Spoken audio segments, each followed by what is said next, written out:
Ela é uma paciente que já tinha hipotireoidismo. Tireoide é uma coisa mais ou menos assim. Ela produz um hormônio chamado T4, que não tem tanta função no nosso corpo. O tratamento mais comum não funcionaria tanto, porque ela tem essas alterações aí genéticas que fazem com que a tireoide dela não funcione igual uma tireoide normal. A ação ineficiente desses hormônios aqui de T4 e T3, e nesse caso específico, né, acabei de atender uma paciente que eu havia comentado com vocês sobre o exame genético dela. Foi uma leitura bem legal, ficamos quase 2 horas conversando sobre a parte genética. Era uma paciente mais velha, né, do que o normal. Só que o interessante, quanto mais novo você for, é melhor, porque mais você vai conseguir aproveitar esse teste. Como um exame genético é um mapeamento no qual você faz uma vez na vida, se você fizer quando você nasceu e quando você tiver 70 anos, vai ser a mesma coisa. Então você não precisa repetir. Então quanto maior o painel, mais específico, mais informações você vai poder utilizar pro resto da sua vida, para entender como que isso daí pode melhorar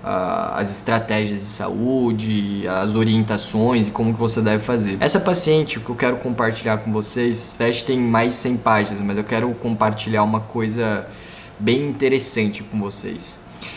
Quando eu compartilho, eu vou colocar o exame aqui, ó, para vocês verem. Aqui a gente está avaliando a função tireoidiana dela.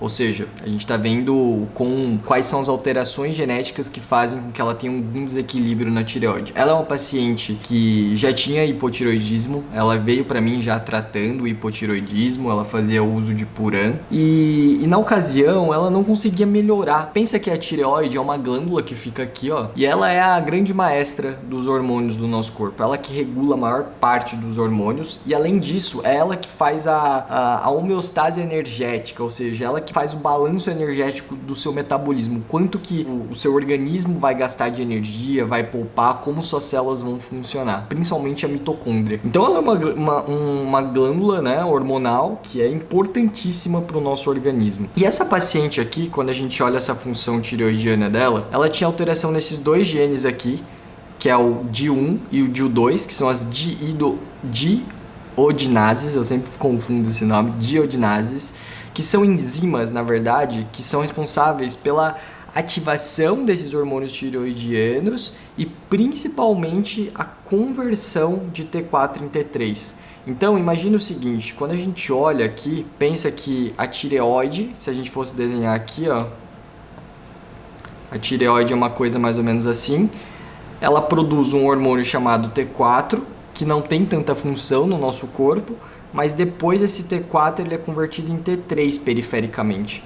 E aí esse T3 aqui é o que tem essa função toda que eu falei para vocês. Só que no caso dela, por conta dessa alteração genética que ela tinha aqui, ó, principalmente nesse DIL2, e era uma alteração importante aqui, né? A gente começa a perceber, olha só, que ela tinha uma conversão ineficiente desses hormônios aqui de T4 em T3 e nesse caso específico, né, a gente vai fazer um teste terapêutico para ela para avaliar o quão melhor ela responde quando a gente suplementa o T3 direto. Não é comum a gente fazer isso, geralmente a gente suplementa o T4, repõe o T4, né, uma reposição hormonal, mas no caso dela a gente vai repor o T3 para ver se ela consegue melhorar a energia, a disposição, ela tem muita queda de cabelo, unhas fracas, então ela tem muitos sintomas relacionados a isso. Então é um ponto bem interessante, né, desse caso dela. O tratamento mais comum não funcionaria tanto, porque ela tem essas alterações aí genéticas que fazem com que a tireoide dela não funcione igual uma tireoide normal. Então ficar fazendo a dosagem do Puran, por exemplo, para ela não vai funcionar nos principais sintomas de energia, disposição, emagrecimento, todos os outros quesitos. Então esse daqui é um case interessante que a gente usou o teste genético para avaliar essa função tireoidiana dessa paciente. E aí a resposta dela a gente vai avaliar ao longo do tempo, mas a gente já fez isso outras vezes e nesses casos específicos os pacientes têm uma resposta muito